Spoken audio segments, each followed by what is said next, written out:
भवाब्धिपोतं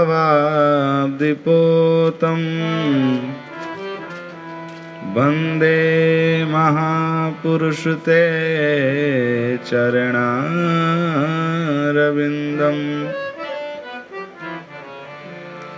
वंशी विभूषितकरा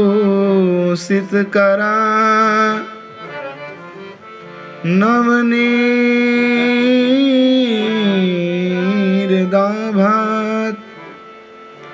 पीताम्बरा दरुणबिम्बफलाधरोष्ठात् पूर्णेन्दुसुन्दरमुखादरविन्दनेत्रात् कृष्णात् परं किमपि तत्त्वमहं न जाने।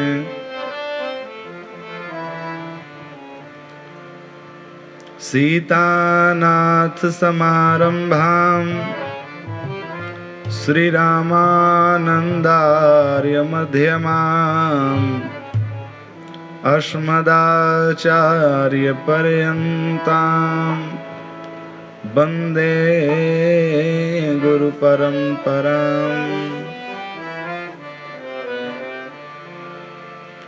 नारायणं नमस्कृत्य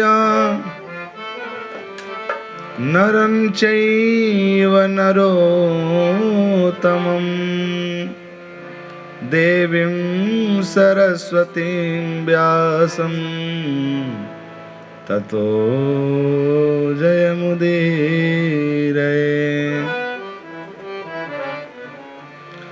वर्णानामर्थसङ्घानां रसानां छन्दसामपि मङ्गलानां च कर्तारौ वन्दे वाणिविनायकौ।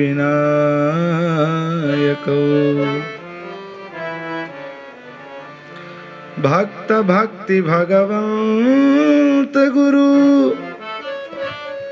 चतुर्नाम वपुएक इनके पद वंदन किए नासे विघ्न अनेक। श्री राम जय राम जय जय राम।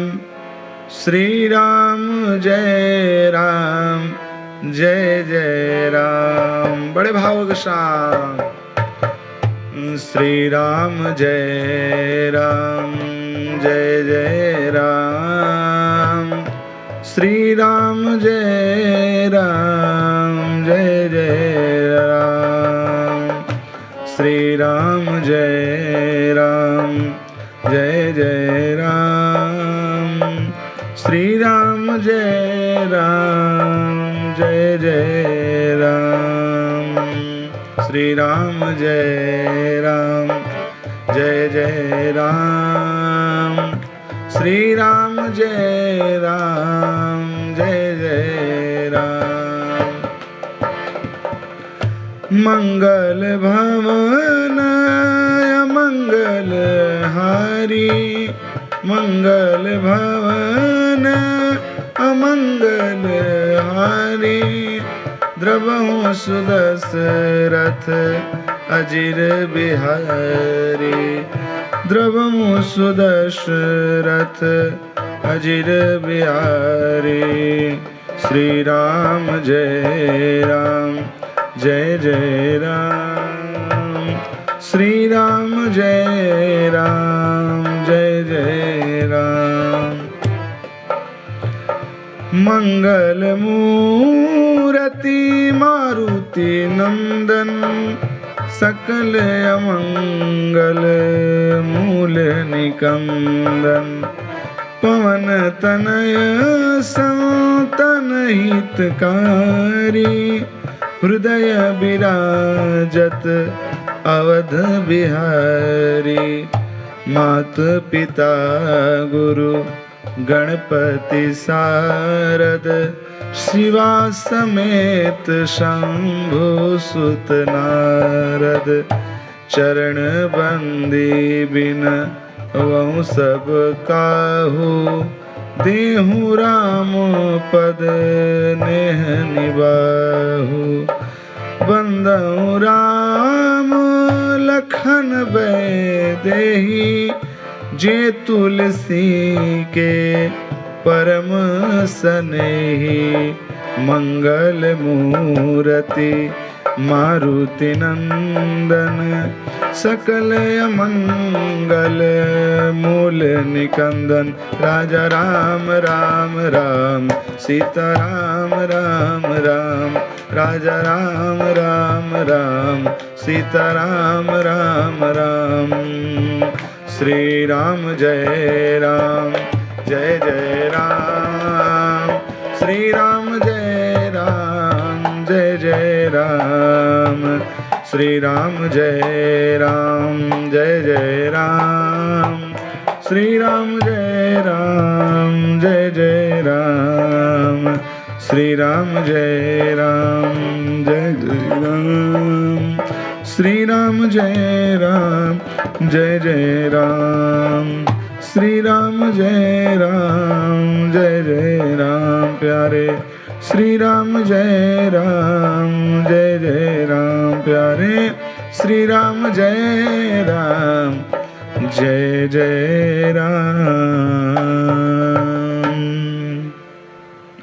बोलिए भक्तवत्सल भगवान की, सच्चिदानंद भगवान की जय। पवन सुत हनुमान जी महाराज की जय। परम मंगलमय अकारण करुणा वरुणालय भक्त वांछा कल्पतरु तड़ुद्युत विनंदित पीतांबरधारी भक्त वत्सल शरणागत वत्सल दीन बंधु दया सिंधु कृपा सिंधु भगवान श्री सीताराम जी की महती कृपा से आज हम सब दिव्य श्री राम कथा के पवित्र गंगा में अवगाहन करने के लिए हम सब उपस्थित हैं। आज इस दिव्य सत्र का चतुर्थ दिवस है, जिसमें हम आप सब बैठ करके भगवान की दिव्य कथा श्रवण और कीर्तन दोनों करेंगे। देखिए, किसी भी सत्संग में जब हम आप बैठते हैं तो उस सत्संग से कितने लोग पवित्र होते हैं, हमारे यहाँ शास्त्रों में बतलाया गया है। भागवत जी का दर्शन करते हैं तो भागवत जी में कहते हैं कि भगवान की कथा श्रवण करने वाले व्यक्ति एक ही नहीं पवित्र होता, किसी भी कार्यक्रम में किसी भी कथा में 3 व्यक्ति पवित्र होते हैं। वासुदेव कथा प्रश्नः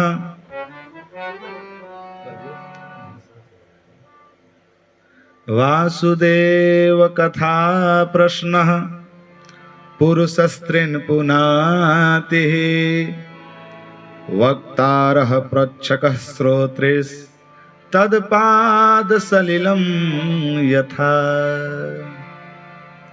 वासुदेव कथा प्रश्नः, भगवान की कथा में 3 लोग पवित्र हो जाते हैं। कौन कौन?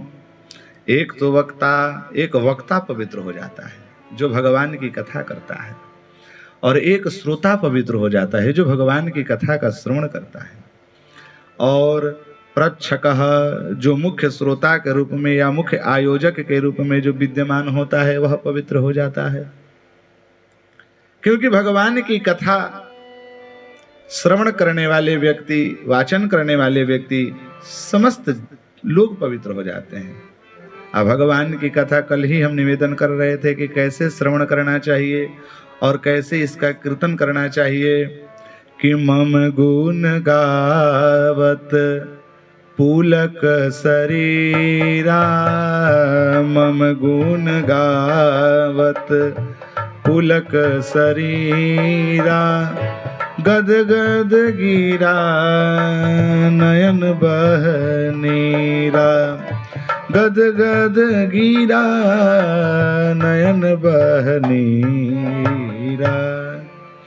भगवान की कथा का गायन करते समय अथवा श्रवण करते समय हमारे नेत्रों से अश्रुपात छलकना चले। ऐसा लगे कि हम कथा श्रवण कर रहे हैं अथवा हम कथा का वाचन कर रहे हैं, तो अपने हृदय में ऐसा भाव होना चाहिए कि जो कथा हम सब कह रहे हैं, सुन रहे हैं, वह लीला हमारे आंखों के सामने, हमारे हृदय के सामने वह परिलक्षित हो रहा है, वह क्रियाएं हो रही हैं। ऐसा दृष्टिभाव रख करके जब हम कथा का वाचन करें और श्रवण करें तो उसका लाभ मिलता है। यह लाभ आध्यात्मिक लाभ है, यह भौतिक लाभ नहीं है। कथा आध्यात्मिक लाभ है। यह तन को पवित्र नहीं करता अपितु मन को पवित्र कर देता है। हमारे जीवन में दो प्रकार की वासनाएं होती हैं। कितने प्रकार की वासनाएं? दो प्रकार की वासनाएं, एक सूक्ष्म वासना और एक स्थूल वासना। स्थूल वासना है और एक सूक्ष्म वासना है। स्थूल वासना जो बाह्य वासना है, शरीर बुद्धि आदि की जो वासना है, और एक अभ्यंतर वासना है जो मन की है, अंतरंग में जो इच्छित वस्तु पदार्थ है वह वासना है। इन दोनों वासनाओं को समाप्त तो केवल भगवान की कथा ही कर सकता है। क्योंकि पूर्व में ही हमने निवेदन किया था कि कथा करती क्या है, तो सुनत न साही काम मद दंभा। ये भगवान की कथा सुनने मात्र से हमारे हृदय के काम, मद, मोह, ईर्ष्या, द्वेष आदि समस्त विकार समाप्त हो जाते हैं। ये संशय रूपी पक्षी को उड़ाने वाली कथा है।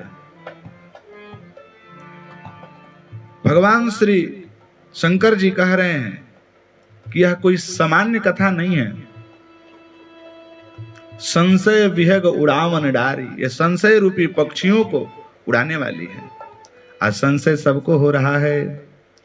भारद्वाज जी को संशय हुआ तो याज्ञवल्क्य जी से प्रश्न किए, मैया सती को अब संशय हुआ, पार्वती मैया बनकर के भगवान शंकर से पूछ रही हैं। हम सब ने यहाँ तक कल की कथा श्रवण की थी। भगवान शंकर का विवाह पार्वती मैया के साथ हुआ। भगवान शिव जी पार्वती मैया को लेकर के कैलाश पर्वत पर बैठे हैं। भगवान का आसन कितना सुंदर है। गोस्वामी जी कह रहे हैं कि परम रम्य गिरि बर कैलासु, परम रम्य गिरि बर कैलासु, सदा जहाँ शिव उमा निवासु, सदा जहाँ शिव उमा निवासु।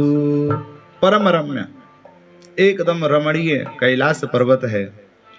जो पर्वत समस्त पर्वतों में श्रेष्ठ है, ऐसे रमणीय स्थान पर मैया पार्वती भगवान शंकर जी बैठे हुए हैं। और उस कैलाश पर्वत पर सिद्ध तपस्वी योगी गण देवता किन्नर जितने मुनि थे, उन सबका समूह उस पर्वत पर विराजमान है। उनकी तपस्थली बन चुकी है। याज्ञवल्क्य जी कह रहे हैं कि भरद्वाज जी, वह ऐसा परम रमणीय स्थान है जिस रमणीय स्थान पर विकारी लोग नहीं पहुंच सकते हैं। वहां तो केवल विरक्त लोग ही बैठ सकते हैं। कि हरिहर विमुख धर्म रति नाही, ते नर तह सपने हूं नहीं जाही। जिनके जीवन में भगवान विष्णु भगवान शंकर के प्रति प्रेम नहीं है, भक्ति नहीं है, जिनके हृदय में धर्म के लिए किंचित मात्र प्रेम नहीं है, धर्म में जिनका विश्वास नहीं है, श्रद्धा नहीं है, वैसे लोग तो स्वप्न में भी वहां नहीं जाएंगे। ऐसा वह दिव्य रमणीय स्थान है।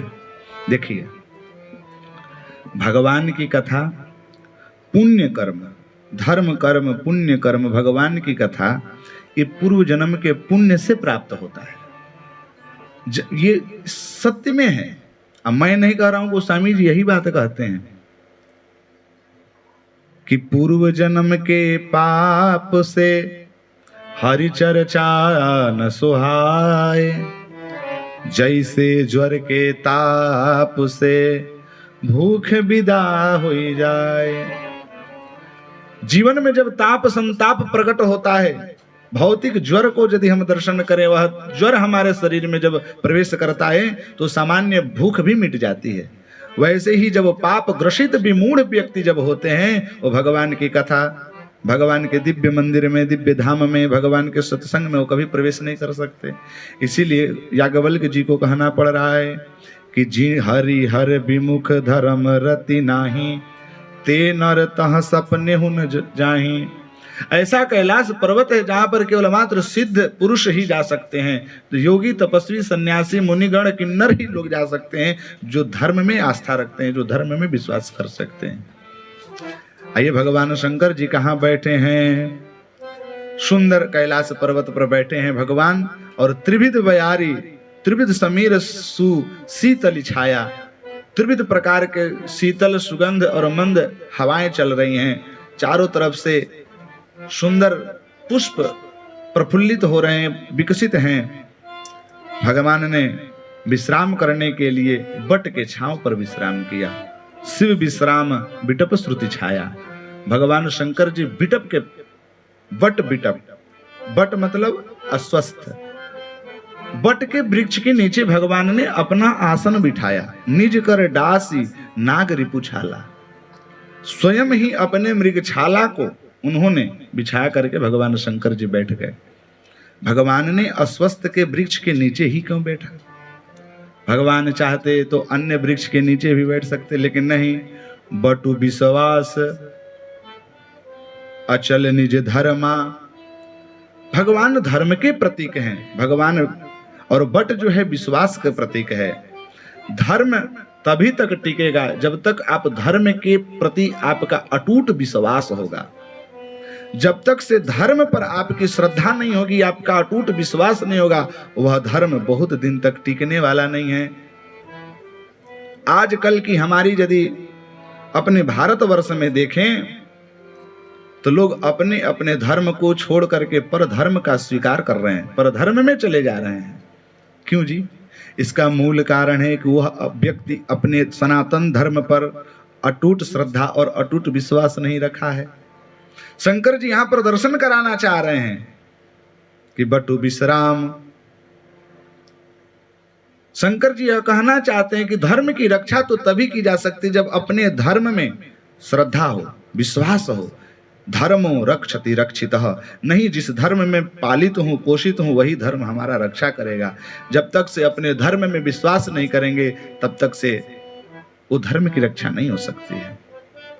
इसीलिए गीता जी में भी भगवान इस बात की पुष्टि करते हैं। चाहे कुछ भी हो जाओ जीवन में, चाहे कितना भी दुख का पहाड़ टूट पड़े, लेकिन अपने धर्म को कभी त्याग मत करना। अर्जुन से कह रहे हैं श्रेयान् स्वधर्मो विगुणः परधर्मः सुनिष्ठितात्, स्वधर्मे निधनम श्रेयः परधर्मो भयावह। हे अर्जुन, अपने धर्म में मर जाना यह श्रेयस्कर है, किंतु दूसरे धर्म में कभी मत जाना। किंतु लेकिन हम लोग ऐसे लोलुप हैं, लालची हैं, जो थोड़ा सा कोई व्यक्ति धर्म परिवर्तन के नाम पर हमें कुछ लोभ दे रहा है, अपना धर्म छोड़ करके दूसरे धर्म में चले जा रहे हैं। चलो ठीक है, चले जाओ, कोई बात नहीं, कौन रोक रहा है? नदी में कूद जाओ, डूब के मर जाओ, कोई रोकने वाला नहीं है। लेकिन कम से कम अपने सनातन धर्म पर आक्षेप तो न करो, अपने सनातन धर्म की निंदा तो मत करो। तुम्हें पसंद नहीं है चावल मत खाओ, रोटी खाओ, कौन मना कर रहा है? लेकिन कम से कम चावल की निंदा तो मत करो।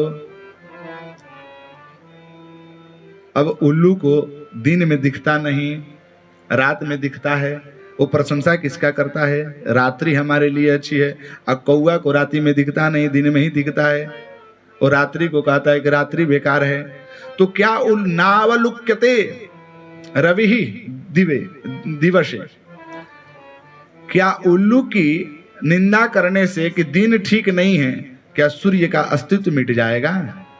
उल्लू चाहे कितना भी झुंड बना करके कहे कि सूर्य खराब है, सूर्य ठीक नहीं है, अरे तुम्हारे लिए अनुकूल नहीं है तो क्या सूर्य का अस्तित्व समाप्त हो जाएगा? हमारा सनातन धर्म शाश्वत है, शाश्वत ही रहेगा। सनातन इसका नाम ही है क्योंकि अनंत काल से चला आ रहा है। भगवान शंकर जी कह रहे हैं कि अपने धर्म की रक्षा तो विश्वास से किया जा सकता है, श्रद्धा से करी जा सकती है। इसलिए भगवान ने उस बट रूपी वृक्ष के नीचे अपना आसन डाल करके बैठ गए। अब बैठे कैसे हैं? तो भगवान का दिव्य श्रृंगार जो है भगवान का दिव्य रूप का वर्णन कर रहे हैं बाबा गोस्वामी जी। भुजग भूति भूषण त्रिपुरारी, भुजग भूति भूषण त्रिपुरारी, आननु सरद चंद छबिहारी, आननु सरद चंद छबिहारी। जटा मुकुट सुर सरित सिरा, लोचन नलिन विशाल, नीलकंठ लावण्य निधि, सोहबाल विदुभाल। भगवान जी कैसे दिख रहे हैं? तो भुजग भूति भूषण त्रिपुरारी, जिनके शरीर में भुजग लपटे हुए हैं, विभूति लपटे हुए हैं, उन्हीं का भूषण बना हुआ है। अच्छा, सर्प क्यों लपटे हुए हैं? ध्यान दीजिएगा, भगवान का रूप दर्शन करा रहे हैं कि भगवान भुजग भूति भूषण त्रिपुरारी। त्रिपुरारी का भूषण श्रृंगार क्या है? भगवान का श्रृंगार ही जो भुजग बन चुका है। भुजग कहते हैं ब्याल को, ब्याल मतलब सर्प, और ब्याल का संज्ञा काल से दिया गया है। काल ब्याल मुखग्रास त्रास निर्णास हेतवे। काल जो है, सर्प जो है, काल का रूप बतलाया गया है। भगवान मानो ये कहना चाह रहे हैं कि प्रत्येक जीव को, प्रत्येक प्राणी को अपना काल, अपने मृत्यु स्मरण करके जीना चाहिए। न जाने हमारी मृत्यु कब हो जाए। इसी की पुष्टि जब हम दर्शन करें चाणक्य नीति में, तो चाणक्य नीति में भी चाणक्य जी यही कह रहे हैं, अजरा अमरवत प्राज्ञो धर्मान, अजरा अमरवत प्राज्ञो विद्या अर्थम च संचयेत, गृहीत इव केशेषु मृत्यु न धर्मयाचरेत। चाणक्य जी कह रहे हैं कि हम अजर हैं, हम अमर हैं। इस बात को ध्यान रख करके कमाना चाहिए, पढ़ना चाहिए, धन अर्जन करना चाहिए। लेकिन जब पुण्य अर्जन करने की बातें आ जाए, जब धर्म कर्म करने की बातें आ जाए, तो उस समय यह सोचना चाहिए मृत्यु ना गृहमाचरेत। हमारा मृत्यु हमें पकड़ा हुआ है, हम काल के मुख में हुए हैं, बैठे हुए हैं, न जाने कब मृत्यु हमें पटक दे, हम धर्म कर्म न कर पाए। इसलिए धर्म कर्म करने की बारी में मृत्यु का सतत स्मरण करना चाहिए। तुलसीदास जी भी यही कहते हैं कि मृत्यु और नारायण, इन दोनों को बराबर विचार करना चाहिए। न जाने कब हमारी मृत्यु हो जाएगी, कम से कम नारायण का जप किए होंगे तो भगवान के धाम में तो चले जाएंगे। इसलिए भगवान ने श्रृंगार ही बना लिया है काल को। अब विभूति, विभूति का अर्थ होता है भस्म। यह जीवन क्या है? क्षण भंगुर, जलमिति भस्म, स्थलमिति भस्म, व्योमिति भस्म। इस संपूर्ण जगत ही भस्म सात है। आप किसी भी पद पदार्थ को आप देखिए, एक दिन वह भस्म सात हो जाता है। वो चाहे कुछ भी इस संसार में जगत में हो, एक समय आने पर वह नष्ट हो जाता है। मानो भगवान यह संदेश देना चाह रहे हैं कि जो जीवन है वह भस्म होने वाला है, क्षण भंगुर है।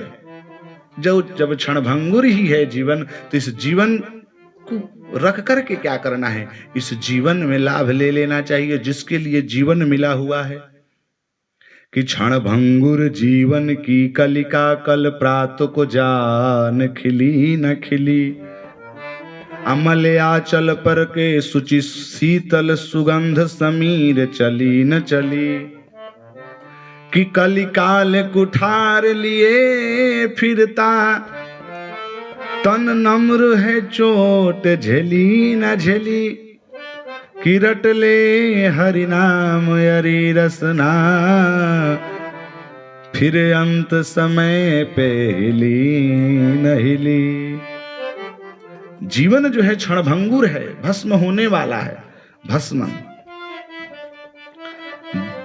दुर्लभो मानुषो देहो देहि नाम क्षणभंगुरः, तत्रापि दुर्लभम मन्ये वैकुंठम योगी दुर्लभम। ये जीवन क्षणभंगुर है, इस क्षणभंगुरता को मान करके जीवन को जीना चाहिए और अपना धर्म कर्म करना चाहिए। ऐसा लग रहा है कि मानो भगवान शंकर जी हम लोगों को उपदेश दे रहे हैं। और कैसे हैं? तो जटा मुकुट सुर सरित सिर, लोचन नलिन विशाल, अनील कंठ लावण्य निधि, सोह बाल विधुभाल। ध्यान दीजिएगा मैया, जटा मुकुट, भगवान शंकर जी अपने जटाओं को ही मुकुट बना दिए हैं। जटा क्या है? ये जटा कुछ और नहीं है, ये गृहस्थ ही जटा है। जटा का अर्थ आप लोग समझ सकते हैं, जटा का अर्थ होता है कि एक दूसरे से चिपका, उसी को जट कहते हैं। जैसे हम लोगों का केस अलग अलग है, आज जब इसमें हम बरगद का गोंद लगा दे तो जट बन जाएगा, लट बन जाएगा, मतलब इकट्ठा हो जाना। तो गृहस्थ ही जटा है। नाती पोता दादा परदादा पिता भाई चाचा फूफा मौसा, ये एक परिवार क्या है? जटा ही है। भगवान ने कहा कि इन समस्त परिवारों को मुकुट बना करके रखो। आज जब इस संसार में रहोगे तो इस संसार में खटपट होगी ही, लेकिन भगवान कहते हैं इस खटपट से बिल्कुल घबराना नहीं है। सुर सरित सिर, जिम ही इस परिवार में आपका माथा गर्म हो जाए, सिर आपकी विचलित हो जाए, उस समय क्या करना है? तो उस समय सुर सरित सिर, गंगा जी के समान अपने माथा को ठंडा कर देना है। अलोचन नलिन विशाल, नीलकंठ लावण्य निधि। नीलकंठ, भगवान का एक नाम नीलकंठ है। नीलकंठ क्यों पड़ा जी? नीलकंठ भगवान का इसलिए नाम पड़ा कि जब देव और दैत्य मिल करके समुद्र मंथन कर रहे थे तो समुद्र मंथन में से एक बार हलाहल विष निकला और उस विष का पान भगवान भोलेनाथ जी ने किया। ततः करतलिम कृत्वा व्यापी हालाहलम विषम अभक्षयन महादेव कृपया भूत भावना। भगवान ने समस्त जीवों पर कल्याण करने के लिए वो हलाहल विष को उन्होंने पान कर लिया। लेकिन ध्यान दीजिए, जब भगवान पान कर रहे थे तो उस समय मैया से पूछ रहे थे कि क्या करूं, इस विष को पान करूं कि नहीं? तो मैया ने कही कि जैसा आपको अच्छा लगे वैसा आप करो। भगवान ने जिम ही हलाहल विष को पान किया तब तक से स्मरण आया, ओ हो, इस विष को जब मैं पान करूंगा तो मेरे उदर में चला जाएगा और मेरे उदरस्थ जो हृदय है, हृदय कमल पर भगवान श्री रामचंद्र जी बैठे हैं, तो रामचंद्र जी को कष्ट होगा। आज जब मैं बाहर निकालता हूं तो ये संसार जल करके भस्म हो जाएगा। तो करें क्या? तो भगवान ने उस विष को कंठ में ही धारण कर लिया। कहने का अभिप्राय है कि संसार में, मैया ध्यान से सुनिए, संसार में दुर्वचन ही विष है, पर निंदा ही विष है, चुगली ही विष है।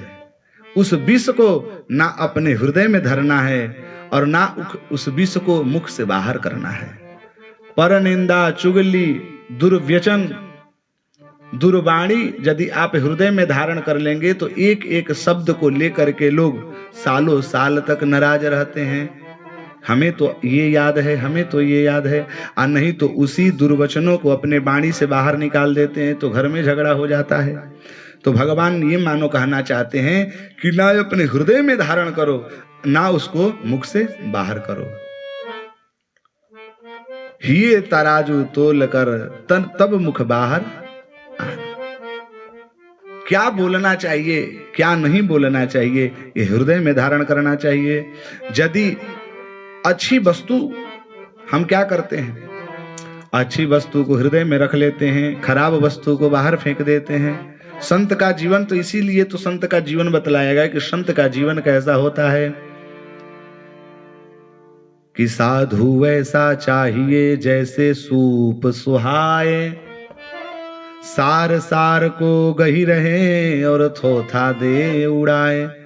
जीवन में अच्छी वस्तु धारण करना चाहिए, खराब वस्तु नहीं। रामचरित्र में कितने सद उपदेश हैं, उनको धारण करना चाहिए। लेकिन हम तो धारण कर लेते हैं कि यहाँ पर इस चौपाई में ऐसा लिखा है, या फलनवा ने ऐसा कह दिया, चिलनवा ने ऐसा कर दिया। वो शब्द तो हमें याद रहता है, लेकिन पंडित जी ने क्या बात कहा था, किस उपदेश के माध्यम से जीवन परिवर्तन हो सकता है, उस उपदेश को हमने याद ही नहीं किया। भगवान ये दर्शन कराना चाहते हैं।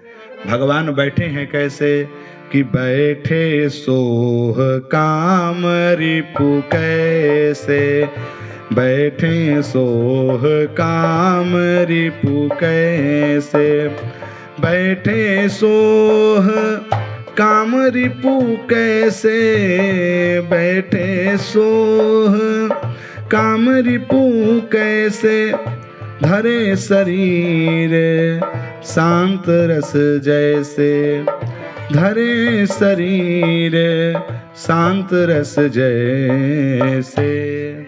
भगवान उस बट वृक्ष के नीचे किस प्रकार से बैठे हैं, ऐसा लग रहा है कि मानो साक्षात शांत रस ही प्रतिमूर्ति होकर के बैठा है। शांत रस में वह व्यक्ति कब बैठेगा? जब हृदय से काम समाप्त हो जाए। बैठे सोह काम रिपु कैसे, भगवान कैसे बैठे हैं? तो काम रिपु। ध्यान दीजिएगा, गोस्वामी जी ने यहां पर भगवान शंकर का नाम काम रिपु रखा। क्यों? कि जब तक से हमारे हृदय की कामना शांत नहीं होगी तब तक से हम लोगों का चित्त शांत नहीं होगा। अपने चित्त की अशांति का मूल कारण ही है कामना। दुख का कारण क्या है?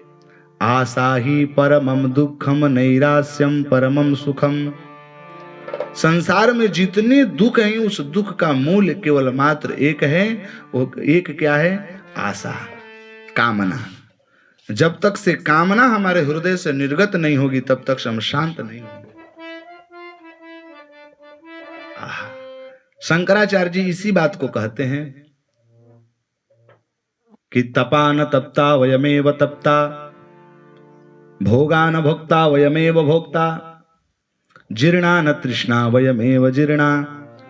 जीवन में तृष्णा कभी शांत नहीं होती, इसलिए दुख से यदि उऋण होना है तो तृष्णा को समाप्त कीजिए, कामना को शांत कीजिए। और जब हमारे हृदय से कामना शांत हो जाएगी उसी समय हम लोग शांत हो जाएंगे।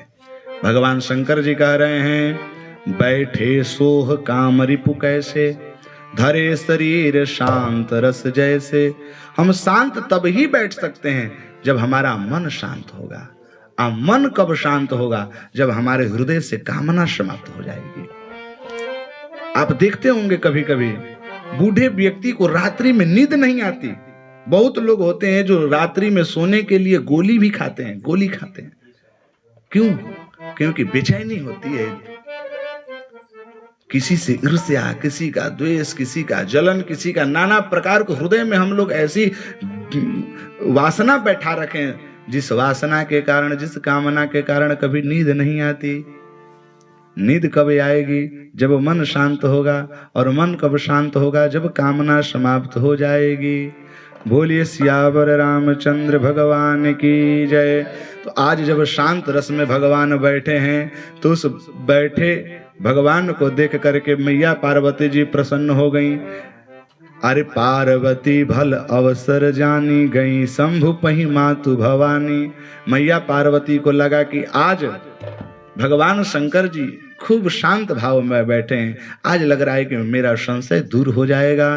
तो जानी प्रिया आदर अति कीन्हा, जानी प्रिया आदर अति कीन्हा।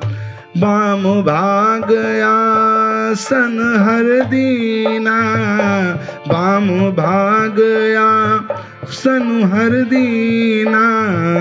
जानी प्रिया आदर अति कीन्हा, बाम भाग आसन हर दीना।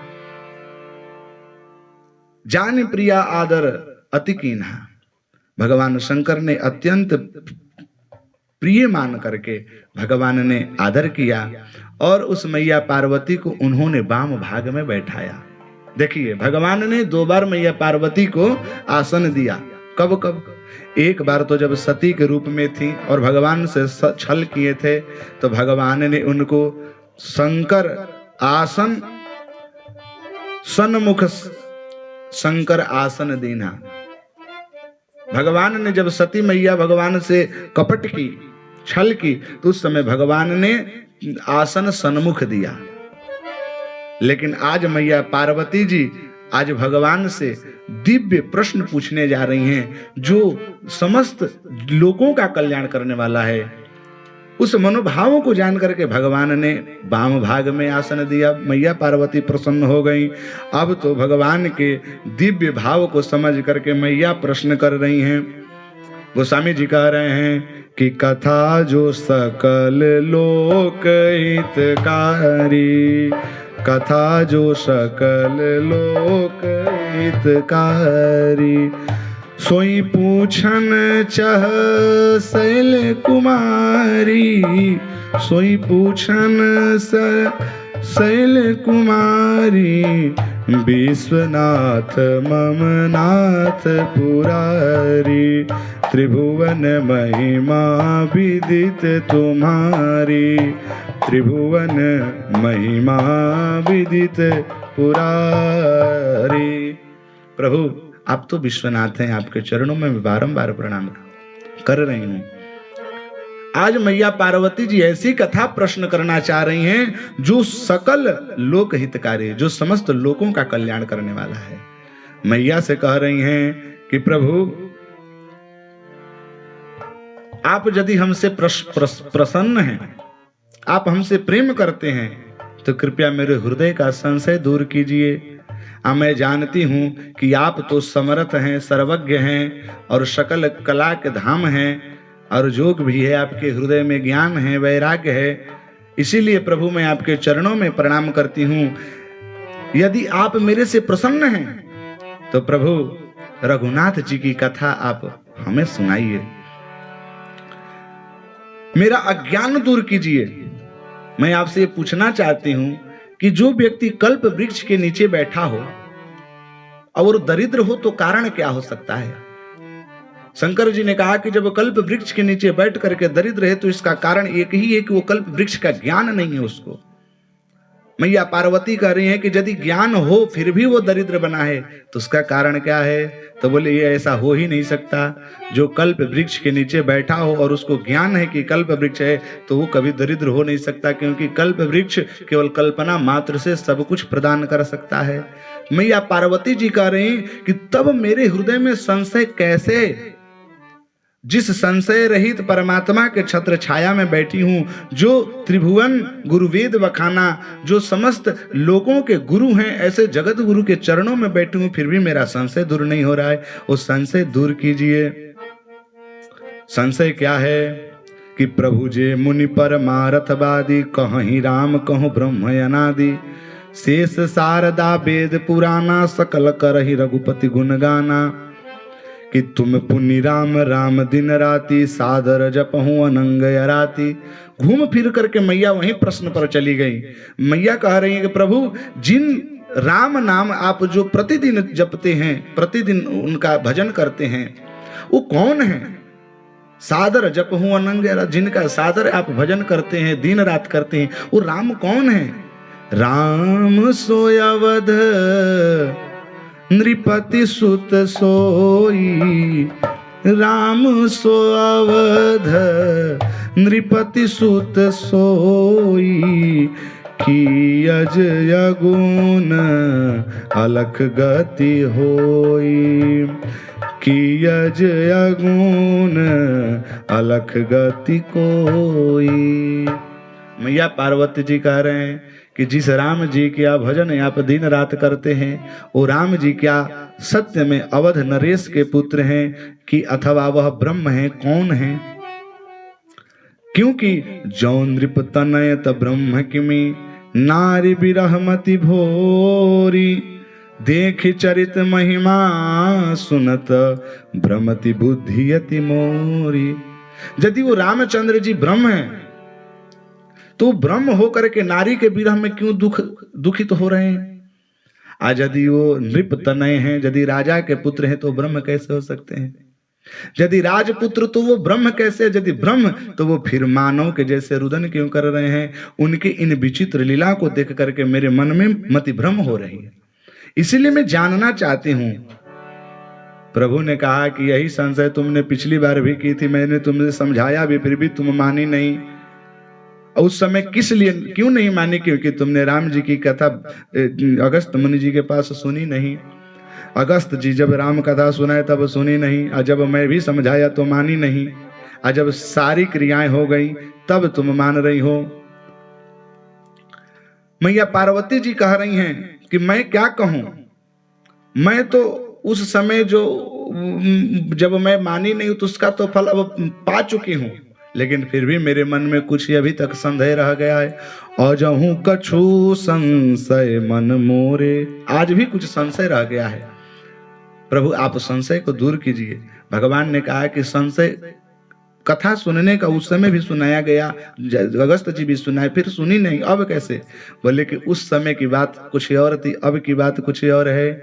कि तब कर अस विमोह अब नाही, तब कर अस विमोह अब नाही, राम कथा पर रुचि मन माही, राम कथा पर रुचि मन माही। प्रभु पहले जैसा विमोह नहीं है। पहले मैं राम जी के विषय में जानती नहीं थी, लेकिन अब राम जी को जान रही हूं, इसलिए और जानने की इच्छा हो रही है। ध्यान दीजिएगा, जिसको अत्यधिक प्यास लगी हो, उसको पानी न मिले वो मरेगा नहीं, लेकिन जिसको अत्यधिक प्यास लगी हो उसको एक घूंट पानी दे दीजिए, देखिए उसको प्यास की लालसा कितनी बढ़ जाती है। आप लोग शायद आप लोग देखे होंगे हॉस्पिटल में, मेरे साथ तो ऐसा हो रखा है। जब एक बार हॉस्पिटल में मैं था, हमारे शरीर में पानी चढ़ाया जा रहा था, तो उस समय बड़ी प्यास लग रही थी, बड़ी प्यास लग रही थी। डॉक्टर ने मना किया था कि प्यास पानी एक बूंद भी पानी नहीं देना, लेकिन जब कोई एक ढक्कन देता था 24 घंटे में एक बार, तो लगता था कि पूरा बाल्टी पी जाऊं मैं। जब तक पानी नहीं मिलता तब तक व्यक्ति ऐसे ही पड़ा रहता है कि अब तो पानी मिलने वाला ही नहीं है, लेकिन जब थोड़ी सी जल दे दिया जाता है उसको तो लगता है कि और पी लूं और पी लूं। उसी प्रकार से मैया कह रही हैं कि पहले मैं राम जी के विषय में जानती नहीं थी, तो मैं विमोह में पड़ी थी, लेकिन तब कर अस विमोह अब नहीं, अब वो विमोह नहीं रहा। क्यों जी? क्योंकि मैं राम की प्रभुता जान चुकी हूं, मुझे अब पिछले जन्म के कृतकर्म स्मरण आ रहा है। मैं राम जी के प्रभुत्व, उनके पराशक्ति को मैं समझ ली, इसलिए अब उनके विषय में जानने की उत्कंठा अत्यधिक बढ़ गई है। इसलिए मैं जानना चाहती हूं कि आप हमारे लिए गुरु के रूप में हैं। देखिए गुरु ऐसा होना चाहिए। अच्छा एक और बात, राम कथा पर रुचि मन माही। राम जी की कथा आपके जीवन में तभी प्रविष्ट कर सकती है जब उनके प्रति आपकी रुचि होगी। रुचि का अर्थ क्या होता है? विश्वास। रुचि का अर्थ क्या है? श्रद्धा। रुचि का अर्थ क्या है? प्रेम। जब तक से राम जी के विषय में प्रेम, श्रद्धा, विश्वास, प्रीति, भक्ति नहीं होगी, तब तक से उनका प्रेम, उनका अस्तित्व, उनका पराशक्ति आपके हृदय में बैठ नहीं सकता। हमारे यहां तो शास्त्र में इसीलिए श्रद्धा के विषय में बड़ी जोड़ दी गई है। मंत्रे तीर्थे द्विजे देवे, देवज्ञे भई सजे गुरु, यादृशी भावना यस्य सिद्धिर्भवति तादृशी। मंत्र में, तीर्थ में, देवता में, ब्राह्मण में, देवज्ञ मतलब ज्योतिष में, भेषज माने वैद्य में, जैसी आपकी श्रद्धा होगी, जैसी आपकी रुचि होगी, वैसा ही फल प्राप्त होता है। उसी प्रकार राम कथा में जैसी आपकी रुचि होगी तो राम कथा वैसा भाव प्रकट होता है। ये राम कथा में सब कुछ समाहित है। जो व्यक्ति इससे जो कुछ निकाल सकता है, ये राम कथा क्या है? समुद्र है, सागर है, सागर में सब कुछ है। जिसको निकालना है उस सागर से मोती भी निकाल लेता है, और नहीं तो केकड़ा भी निकालता है, मछली भी निकालता है।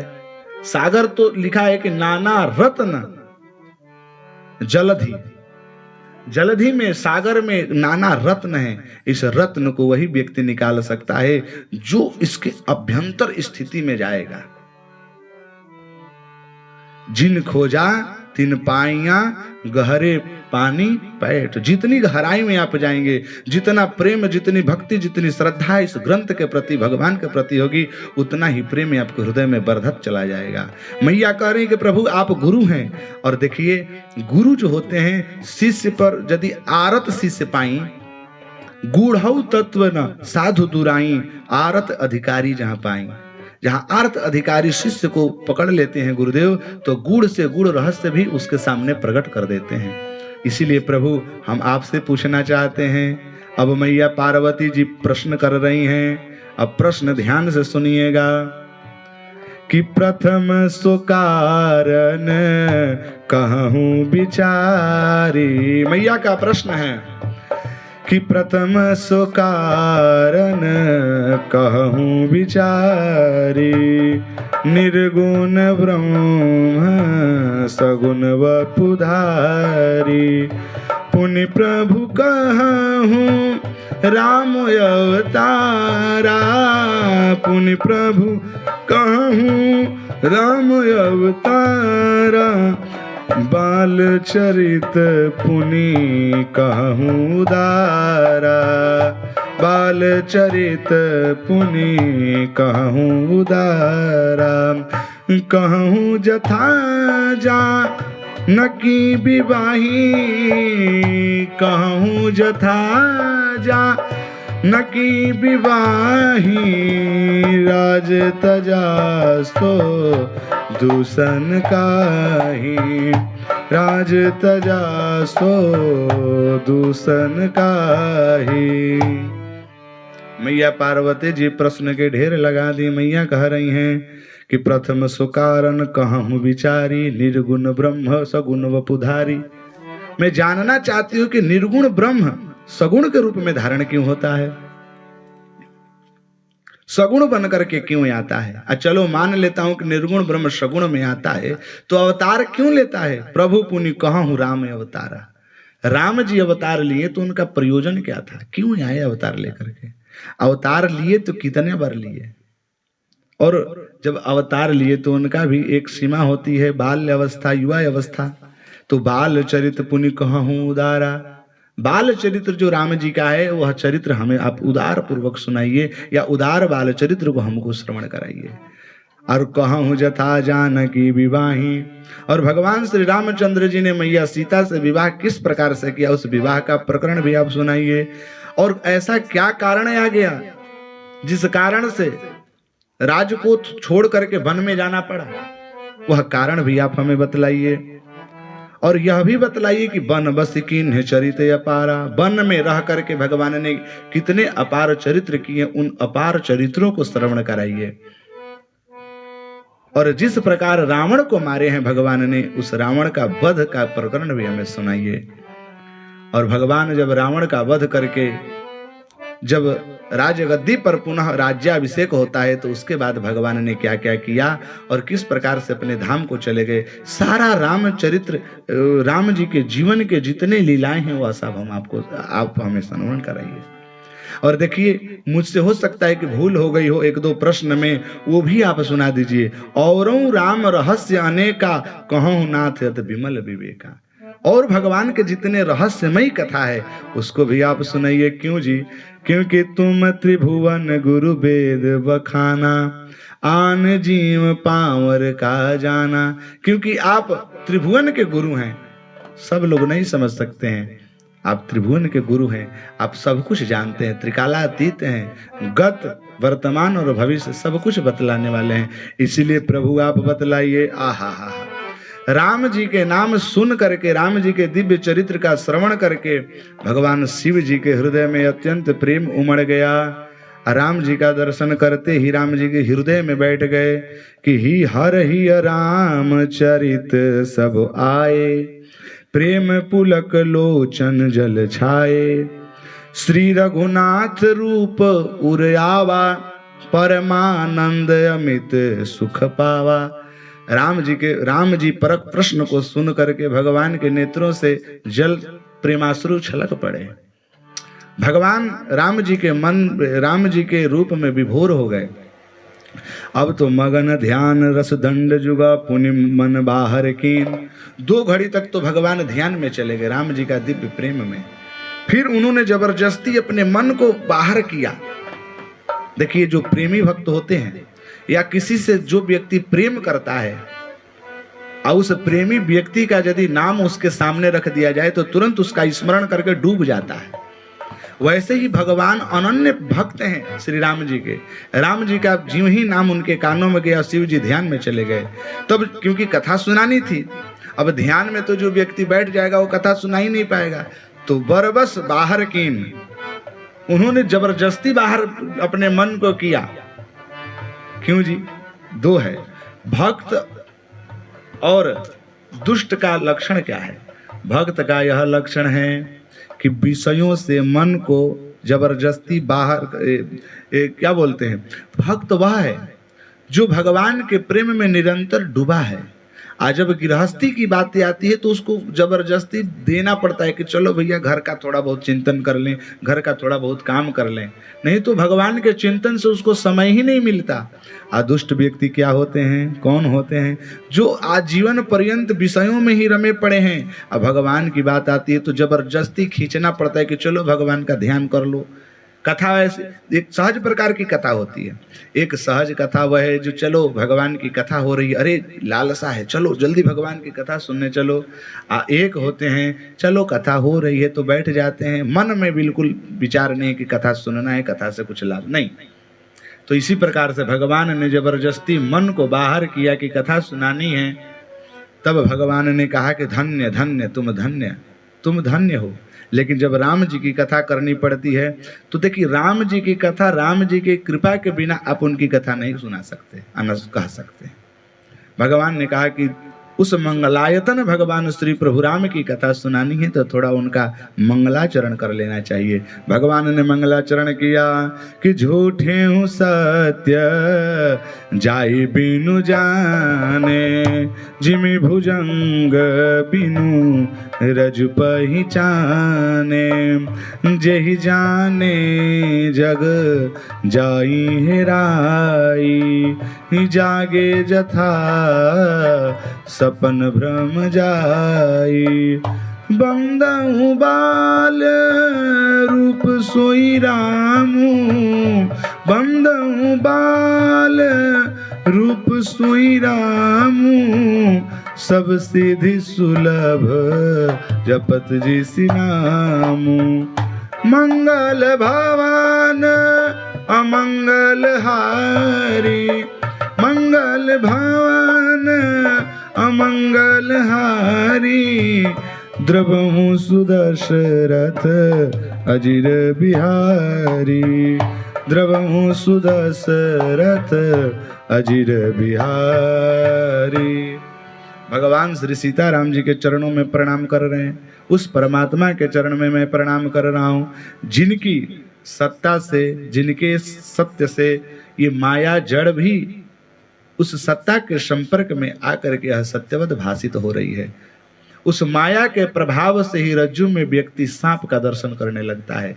ऐसे मायातीत गुणातीत प्रभु परमात्मा श्री राम के चरणों में प्रणाम कर रहा हूँ। मैं बाल रूप राम जी का प्रणाम कर रहा हूँ जो मंगल भवन अमंगल हारी, जो मंगल करने वाले हैं, जीवों का कल्याण करने वाले हैं, और अमंगल हारी कष्टों को समन करने वाले हैं, और जो भगवान बाल रूप में दशरथ महाराज के आंगन में क्रीड़ा कर रहे हैं। ऐसे बंदों बाल रूप सोई रामू, मैं ऐसे बाल रूप राम जी को प्रणाम कर रहा हूँ। धन्य धन्य करने लगे कि धन्य धन्य गिरिराज कुमारी, तुम समान नहीं को उपकारी, कि पूछूं रघुपति कथा प्रसंगा, सकल लोक जग पावनी गंगा। हे राजकुमारी, हे शैल्य कुमारी, तुम धन्य हो, तुम धन्य हो। क्यों जी? 3 बार उन्होंने धन्य किया, 2 बार धन्य धन्य गिरिराज कुमारी, तुम धन्य हो, धन्य हो। क्यों? क्योंकि तुम बड़ा उपकार कर रही हो। उपकार कैसा जी? क्योंकि जो तुम प्रश्न कर रही हो ये सकल लोक का कल्याण होने वाला है। कह रहे हैं यहाँ के सकल लोक जग पावनी गंगा। अच्छा, यहाँ पर देखिए, ध्यान दीजिए, भगवान ने गिरिराज कुमारी कहा गिरिराज का अर्थ होता है, गिरि माने पर्वत, पर्वत के पुत्री है मैया पार्वती, तो पर्वत पुत्री भाई पर्वत सुता। आ गंगा भी, गंगा का एक नाम शैलजा भी है, क्योंकि मैया भगवती गंगा कहाँ से प्रकट भई हैं? पर्वत से ही प्रकट भई हैं। इसीलिए पर्वत से मैया गंगा भी प्रकट भई और पर्वत से मैया पार्वती भी प्रकट भई, तो दोनों के लिए धन्य धन्य करने लगे भगवान शंकर। आज किस लिए? हे पार्वती तुम इसलिए धन्य हो, जिस प्रकार से गंगा त्रिभुवनों को पवित्र कर रही हैं, उसी प्रकार यह जो तुम प्रश्न कर रही हो, इस प्रश्न के माध्यम से, इस उत्तर के माध्यम से संपूर्ण जीव कल्याण को प्राप्त हो जाएगा। और देखो भगवान के शंकर से ही दोनों गंगा प्रकट हो रही हैं, भगवान के जटा से मैया भगवती गंगा प्रवाहित हो रही हैं, और भगवान के मुख से भी श्री राम कथा रूपी गंगा प्रकट हो रही हैं। तो राम जी शंकर जी का संबंध दोनों गंगा से, यानी दोनों गंगा का संबंध शंकर जी से है। इसीलिए भगवान बड़े प्रसन्न हुए और कहने लगे कि तुम तो धन्य हो जो राम जी की कथा सुन रही हो, नहीं तो जो व्यक्ति जीवन में कभी राम की कथा नहीं सुना वो नारकीय योनि है। कि जिन हरि कथा सुनहि नहीं काना, जिन हरि कथा सुनहि नहीं काना, श्रवण रंध्र यही भवन समाना, नयन निसंत दरस नहीं देखा, लोचन मोर पंख कर लेखा, ते सिर कटु तुम बरी समतूला, जेन नमत हरि गुरुपद मूला, जिन हरि भगति हृदय नहीं आनी, जिन हरि भगति हृदय नहीं आनी, जीवन सब समान ते प्राणी, जो नहीं करई राम गुण गाना, जी हो सदा दुर्जी है समाना। 5 चौपाई में भगवान ने राम जी की महिमा और राम जी का गुणानुवाद न करने वाले अभक्तों का वर्णन किए हैं। भगवान शंकर जी कह रहे, जानती हो पार्वती, जो व्यक्ति जिन्होंने श्री राम जी की कथा अपने कानों से सुना नहीं, वो कान थोड़ी है, वो कान नहीं, वो तो केवल सांप के बिल के समान है, अहिभवन समाना, वो सांप के बिल के समान है। आज जिन्होंने भगवान की कथा अपने जिह्वा से गायन नहीं किया, भगवान का कीर्तन अपने जिह्वा से नहीं किया, वह जीभ नहीं है, जी है सुदादुर जी है समाना, वो तो मेढक के जीभ के समान है। भागवत जी में इसी का श्लोक आता है, बिले बतोरो क्रम विक्रमान्वे न श्रेणवत कर्ण कथा कथा पुटस्य। जो व्यक्ति अपने जिह्वा को पाकर के, कानों को पाकर के भगवान की न कथा सुना न कथा किया, वो जीभ थोड़ी है, वो कान थोड़ी है, वो तो मेढक के जीभ के समान है, वह सांप के बिल के समान है। और क्या कह रहे हैं, वो नयन, वो नेत्र, वह नेत्र नहीं है जिन नेत्रों से हरि दर्शन नहीं किया, संतों का दर्शन नहीं किया, वो तो केवल मोर के पांखों में लगे हुए नेत्र केवल गिनने मात्र के लिए हैं, ऐसा मानना चाहिए। और महाराज कह रहे हैं कि वो सिर, भगवान सिर नहीं है, वो सिर नहीं, वो सिर क्या है, वो बोलते वो तो तुमरी के समान, कटुआ जो लौका होता है, भतुआ, कटुआ भतुआ, वो केवल मात्र 5 किलो का सिर लेकर घूम रहा है। जिन्होंने अपना सिर किसी संत, किसी ब्राह्मण, किसी गुरुदेव के चरणों में झुकाया नहीं, वो तो केवल कटु तुम्बरी समतुला, वो तुम्बरी कटुआ के समान है। और कह रहे हैं कि जिनके हृदय भगवान की कथा सुनने में जिनका हृदय पिघला नहीं, द्रवीभूत नहीं हुआ, जिनका हृदय भगवान की कथा सुनने में उत्कंठित नहीं हुआ, वह उसका हृदय हृदय नहीं है, वो तो पाषाण है, वह पर्वत है, वह पत्थर है। इसीलिए भगवान कहते हैं कि तुम धन्य हो जो तुम राम जी की कथा सुन रही हो। आइए, राम कथा कोई सामान्य कथा नहीं है। राम कथा तो राम कथा सुंदर कर तारी, संशय बिहग उड़ावन डारी। राम कथा कलिपिट पकुठारी सादर सुनु गिरिराज कुमारी। श्री रामचंद्र जी की जो कथा है ये सुंदर ताली है। वो कौन सी ताली है? जिस ताली को बजाने से जो पक्षियां जिस प्रकार से उड़ जाती हैं उसी प्रकार से हमारे हृदय में जो संशय रूपी पक्षी बैठी है वो बस राम नाम की ताली बजा दीजिए, वो संशय दूर हो जाएगा। ये कलयुग में कुठार का काम करने वाला राम कथा है, जो कलयुग में जितने कलुषित प्राणी हैं उनके कलुषित भावना को छेदन कर देगा। ये राम कथा है। ये राम कथा नहीं है, ये राम कथा तो अनंत है। जथा अनंत राम भगवाना तथा कथा की रति गुण नाना। जिस प्रकार से राम जी अनंत हैं उनकी कथा भी अनंत है, लेकिन फिर भी मैं जितना जानता हूँ या वेद शास्त्रों ने जितना बतलाया है उतना मैं तुमको सुनाऊंगा। और राम जी के विषय में तुमने सब कुछ प्रश्न किया, लेकिन मुझे यह ठीक नहीं लगा, मुझे ठीक ही नहीं लगा। क्यों? एक बात नहीं मोही सुहानी, अजद्यपि मोह बस कहे भवानी। मुझे एक बात अच्छा नहीं लगा। क्यों? क्योंकि तुमने जो राम जी के विषय में किया कि राम कोई और है और राम दूसरे हैं। नहीं नहीं नहीं, अरे राम जी के विषय में तो बिल्कुल संदेह करना ही नहीं चाहिए। संदेह तो वह व्यक्ति करता है कहीं सुनहि अस अधम नर, ग्रसे जे मोह पिशाच, पाखंडी हरिपद विमुख जान नहीं झूठन साच। राम जी के विषय में वही व्यक्ति संदेह कर सकता है जिसको पिशाच ने घेरा है, जिसको ग्रह भूत ने पकड़ा है, जिसका नेत्र अंधा हो चुका है, विषय वासना से जिसका नेत्र बंद हो चुका है। मुकुर मलिन अरुनयन विहीना, राम रूप देखई किम दीना। अरे जिसका मन रूपी दर्पण ही मैला पड़ गया है, वो राम जी का दिव्य चरित्र और दिव्य भाव को क्या दर्शन कर सकता है। लेकिन हाँ, तुमने जो प्रश्न किया कि राम जी ब्रह्म निर्गुण है तो सगुण कैसे भय, तो यहाँ पर गोस्वामी जी कह रहे हैं, शंकर जी कह रहे हैं पार्वती जी से कि सगुण ही अगुण नहीं कछु भेदा, गावहि मुनि पुराण बुध बेदा। सगुण अगुण अरूप अलख यज जोई, भगत प्रेम बस सगुण से सोई। जो गुण रहित सगुण सोई कैसे, जलु हिम उपल बिलग नहीं जैसे। अगुण नहीं सगुण ही नहीं कछु भेदा। अगुण में, निर्गुण में और सगुण में कोई भेद नहीं है। जिस प्रकार से जल का रूप क्या है? जल का कोई रूप नहीं होता, कोई आकार नहीं होता है। जिमी जलु हिम उपल बिलग नहीं जैसे। जिस प्रकार से जल और जल से बना बर्फ में कोई भेद नहीं होता है, वो बर्फ जल ही बर्फ बना है, उसी प्रकार से सगुण में और निर्गुण में कोई भेद नहीं है। बस यही है कि भगत प्रेम बस सगुण से होई। वह निर्गुण निराकार परमात्मा भक्त के विवस्था में, भक्त के भक्ति के भावना से भावित होकर के वह प्रभु सगुण और साकार के रूप में प्रकट होते हैं।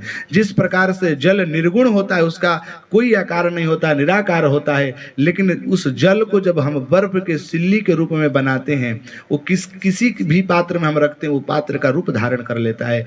वैसे ही भक्त अपने भक्ति के भावित होकर के भगवान को अनेक अनेक रूप प्रदान कर देता है। जैसे भक्त प्रहलाद ने भगवान को नरसिंह बना दिया।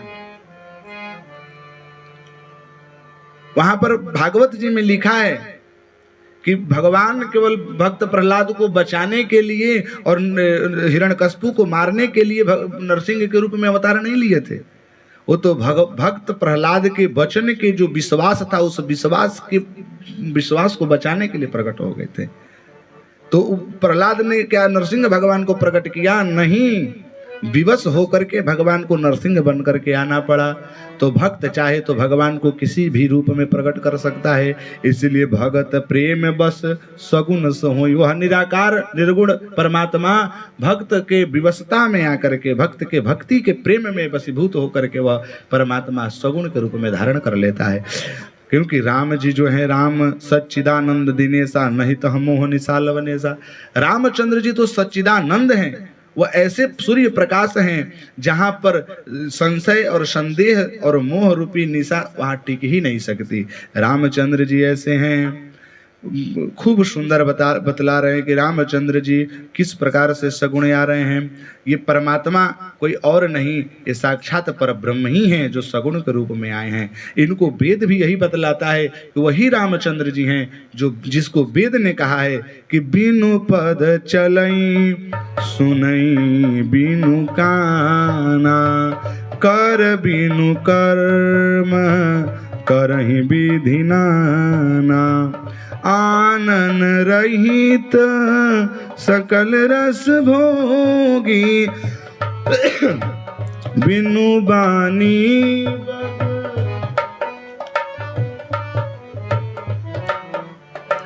बिनु पद चलई सुनई बिनु काना कर बिनु कर्म करहि विधि नाना आनन रहित सकल रस भोगी बिनु बानी बगता बड़ जो। वही परमात्मा है जो परमात्मा बिना पैर के भी कोसों दूर तक चलता है, जो बिना हाथ के नाना प्रकार के कर्म करता है, जिनका बिना वाणी के भी नाना प्रकार के भाषण करता है और बिना घ्राण के भी नाना प्रकार के सुगंधों का घ्राणित करता है और बिना नयन के सब कुछ देख लेता है। बहुत ये परमात्मा है, ये परमात्मा सब कुछ कर सकते हैं। इसलिए इसी परमात्मा को, यही श्री राम जी को जो व्यक्ति भजन करता है, सादर सुमिरन जे नर करहि भव बारिधि गोपद इवत रही, यही श्री राम जी को जो व्यक्ति भजन करता है वह इस भवसागर से पार हो जाता है। बोली भक्त वत्सल भगवान की। अब तो मैया पार्वती जी गदगद हो गई। मैया पार्वती ने प्रश्न किया कि भोले बाबा, आपने सगुण और निर्गुण का निरूपण तो कर दिया, लेकिन हम जानना चाहते हैं कि नाथ धरेउ नर तन के ही हेतु, आप मोहि समुझाहि कहूँ वृष को तू। हे शिव जी, आप हमें यह बतलाइए कि वह सगुण में आए तो क्यों आए, कौन कारण, क्या कारण बना, किस हेतु रामचंद्र जी के रूप में प्रकट होना पड़ा। अब शिव जी कह रहे हैं कि सिंह गिरिजा हरिचरित सुहाय विपुल विशद निगमागम गाय। वेद भी यही कहते हैं कि हरि अवतार हे तुझे ही होई इदमिथम कही जाय न सोई। भगवान का अवतार किस कारण हुआ, किस हेतु हुआ, यह वेद भी नहीं कह सकता है कि इसी प्रकार से हुआ, क्योंकि राम अतर्क बुद्धि मन बानी मत हमारे यस सुनिय सयानी। राम जी के विषय में हम लोगों का बुद्धि का तर्कना नहीं किया जा सकता है, लेकिन हाँ जो मैं जानता हूँ वो बतला रहा हूँ कि राम जी अवतार क्यों लेते हैं। जब जब होई धर्म के हानि, जब जब होई धर्म के हानि, बाढ़ई असुर अधम अभिमानी, बाढ़हि असुर अधम अभिमानी, करही अनीति जाई नहीं बरनी, सीधहि विप्र धेनु सुर धरनी, तब तब प्रभु धरि विविध शरीरा, हरहि कृपा निधि सजन पीरा, हरहि कृपा निधि सजन पीरा। हे पार्वती मैया, जब जब इस धराधाम पर धर्म की हानि होने लगती है और असुर बढ़ने लगते हैं और गौ विप्र सुर संत पर नाना प्रकार के अत्याचार करने लगते हैं, तब भगवान अपने भक्तों की रक्षा करने के लिए, पृथ्वी का भार हरण करने के लिए भगवान विविध शरीर को धारण करके अपने सज्जनों की पीड़ा हरण करने के लिए प्रभु इस अवतार का धारण करते हैं।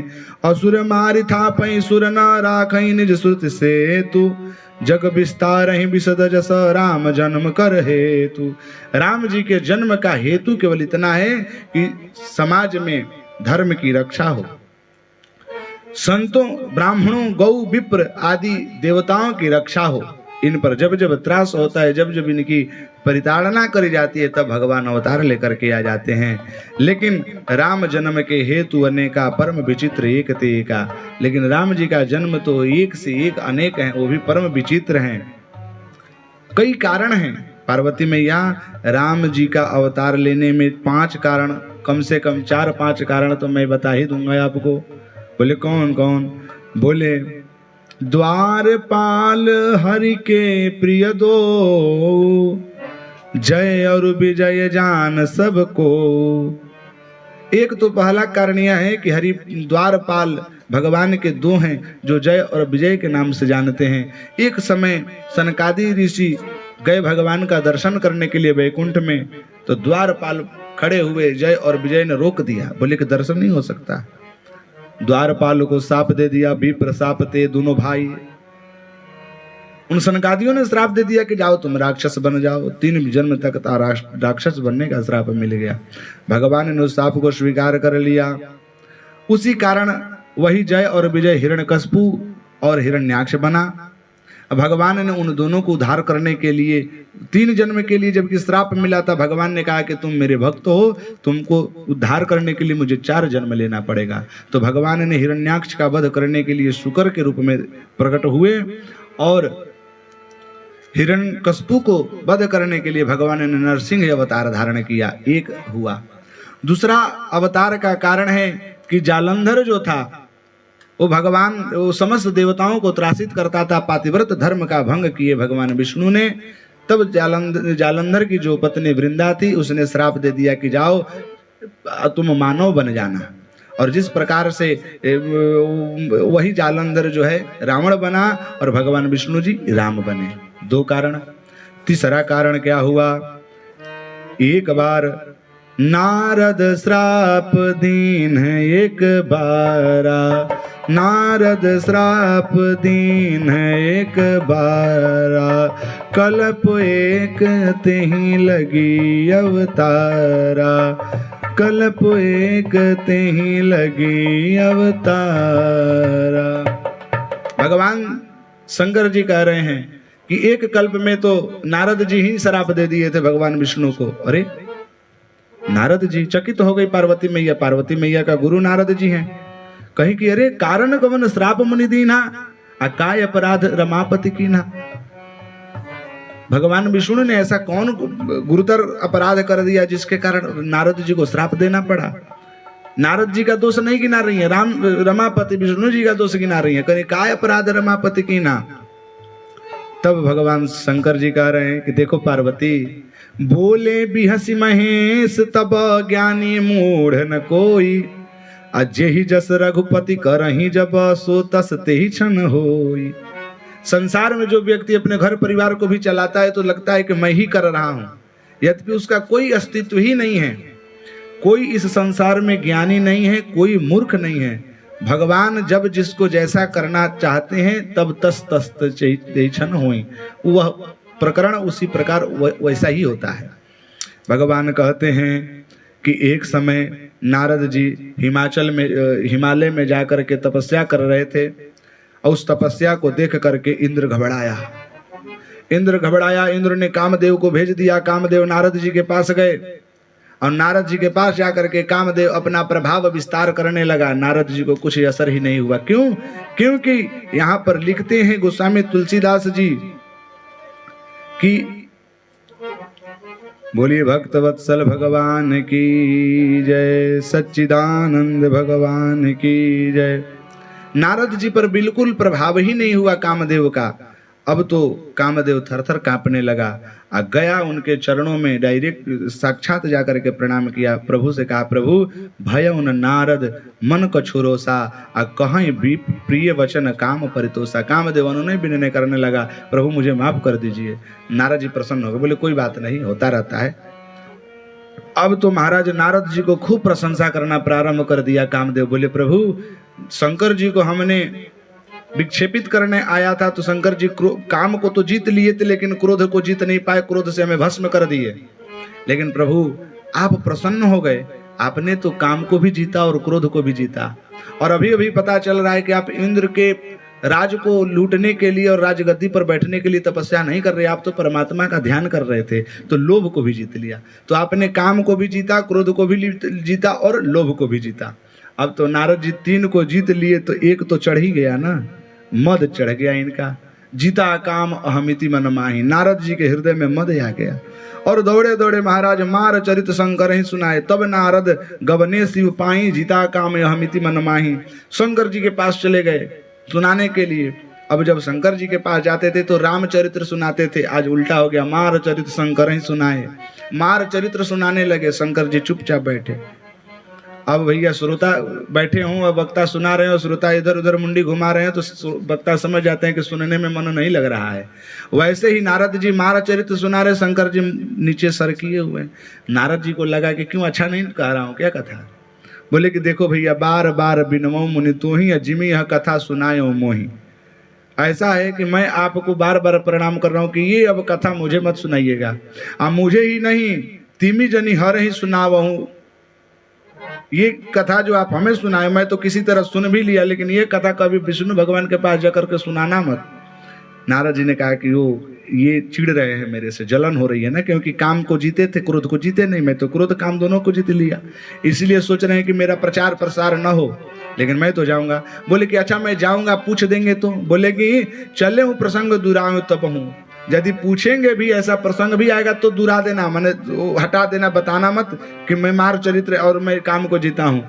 नारद जी को बोला कोई बात नहीं, लेकिन भगवान की विडंबना है, राम की न चाही सही होई आ करई अन्यथा अस नहीं होई। जो भगवान चाहते हैं करना वो तो होकर के ही रहता है।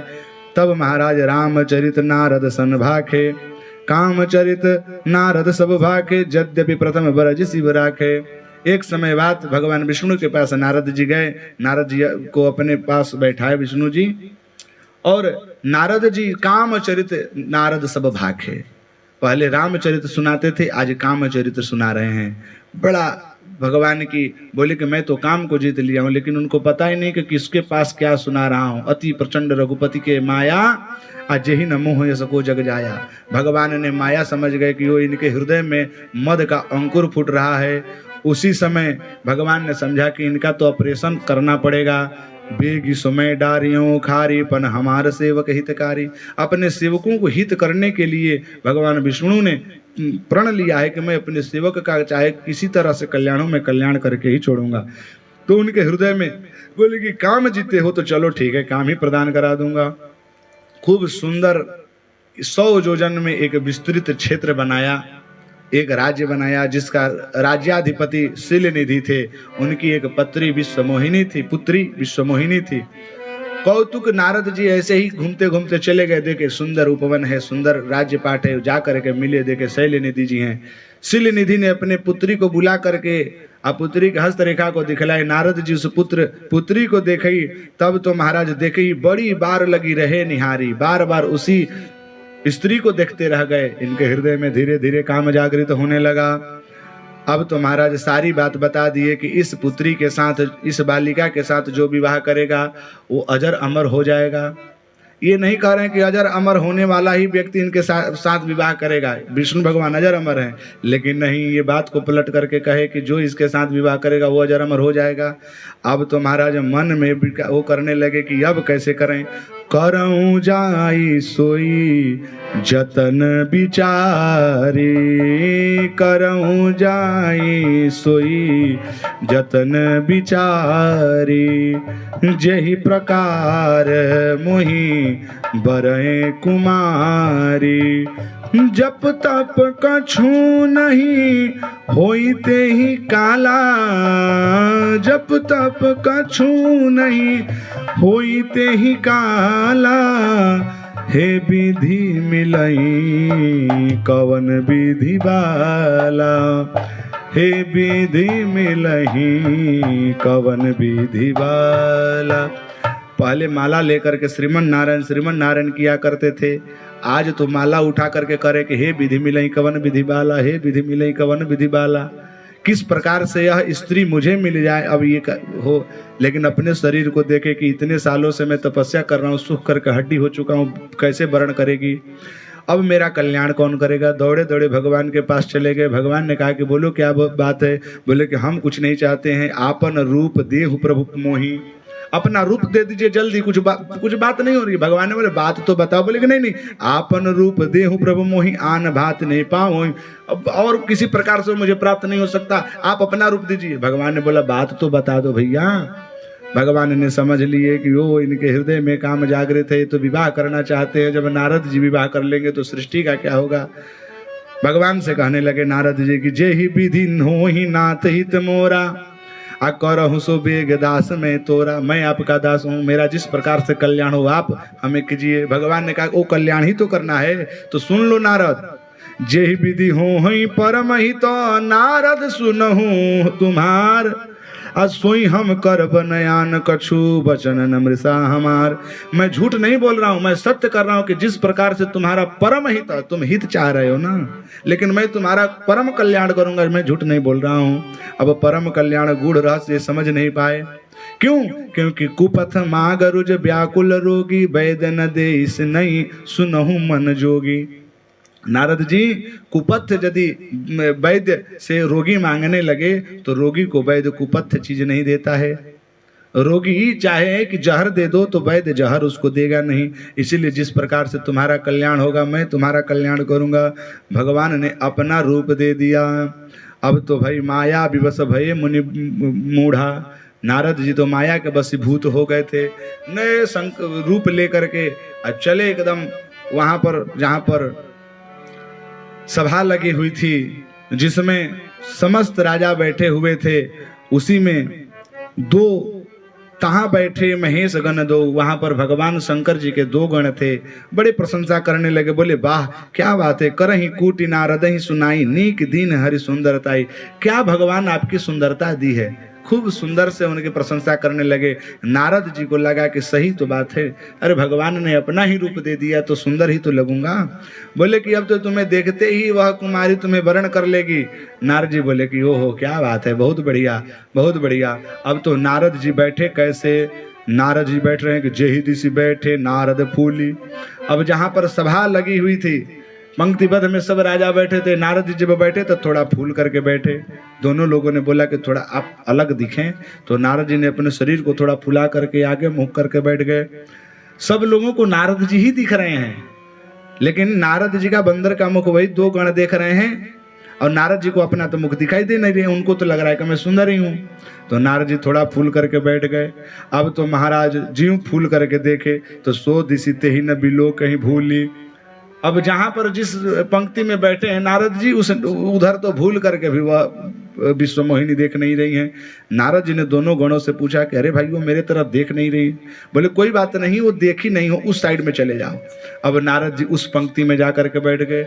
वहां पर घूमते घूमते आई तो महाराज मरकट बदन भयंकर देखी, आ देखत हृदय क्रोध बाते ही। अब मरकट मतलब बंदर, बंदर का मुख देखी तो बिगड़ गई, भाग गई वहां से।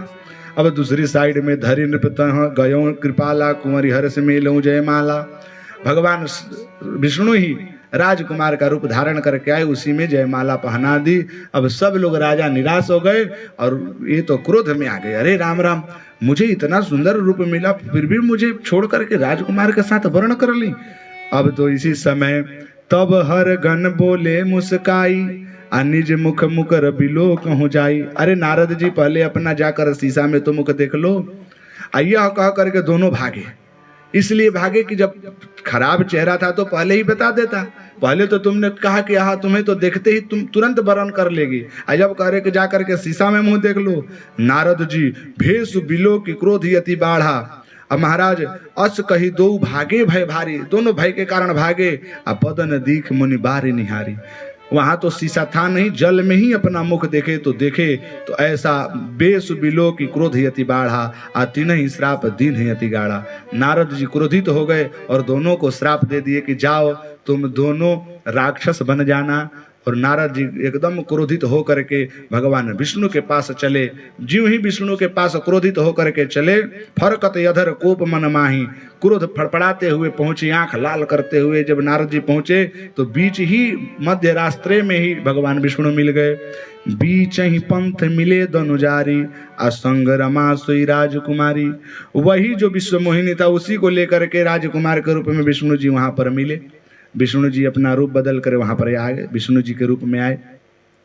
बोले कि नारद जी कहाँ जा रहे हो? बोले चुप रहो। अच्छा, यहाँ पर बीच ही रास्ते में भगवान क्यों मिले? क्यों? क्योंकि क्रोध के रास्ते से भगवान जा रहे थे नारद जी वैकुंठ में दर्शन करने के लिए। तो क्रोध तो वैकुंठ में रास्ता जाता ही नहीं, क्रोधी व्यक्ति थोड़ी वैकुंठ में जाता है। काम क्रोध मद लोभ सब नाथ नरक के पंथ, वो तो नरक के रास्ता है, वैकुंठ का रास्ता थोड़ी है। तो भगवान समझ गए कि नारद जी रास्ता भटक गए हैं। तो कोई भी व्यक्ति रास्ता भटक जाता है तो बोलने वाला व्यक्ति कहता है तब वहीं पर रुके रहो, मैं आकर के तुम्हें पिकअप कर ले रहा हूँ।